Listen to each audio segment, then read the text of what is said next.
কীটপতঙ্গ হতে পারে লাখ টাকা আয়ের উৎস। পোকামাকড়কে পুঁজি করেও নিজের ভাগ্য বদলে ফেলতে পারেন কেউ কেউ।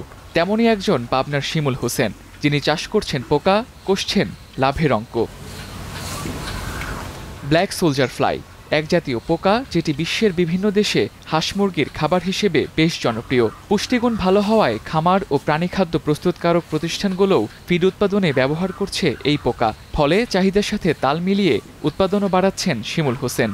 এই 3 বছরে আমি 27 থেকে 30 লক্ষ টাকা এই ব্ল্যাক সোলজার পোকা চাষ করে বিক্রি করে হাঁস মুরগি মাছে খায়, হাঁস মুরগি মাছ বিক্রি করে যে লাভ হয়েছে এই দিয়ে আমি দিনাটা শোধ করছি আপনার 37 লক্ষ টাকার মতো। আমার একটা খামার ছিল আগে, পরবর্তীতে এখন ধীরে ধীরে 4টা খামার করছি পোকার, এবং প্রত্যেক জায়গাতে হাঁস মুরগি মাছের ব্যবস্থা করছি। আমি নিজেই উৎপাদন করে হাঁস মুরগি মাছে খাওয়াচ্ছি।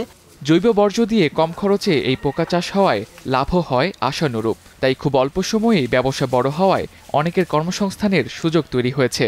মুরগি টুরগি খাবার টাবার, মাছের খাবার মনে করেন অনেক কিছুই করি।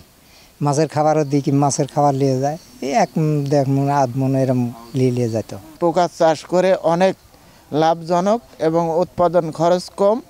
এতে দেখা যায় যে যা কিছু করা যায় সম্পূর্ণই আপনার লাভজনক।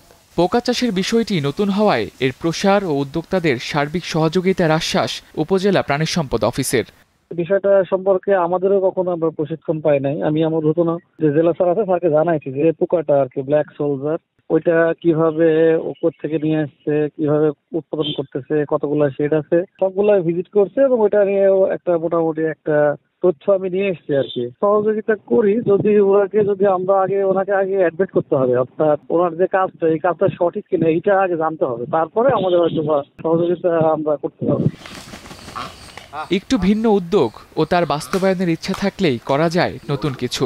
তৈরি হয় সুযোগ, ব্যবস্থা হয় কর্মসংস্থানের। ঠিক যেভাবে আধুনিক কৃষিজ প্রযুক্তির সুযোগ কাজে লাগিয়ে শিমুল হোসেন পোকা চাষী লিখেছেন তার সফলতার গল্প। Tamsid Ahmed, star news.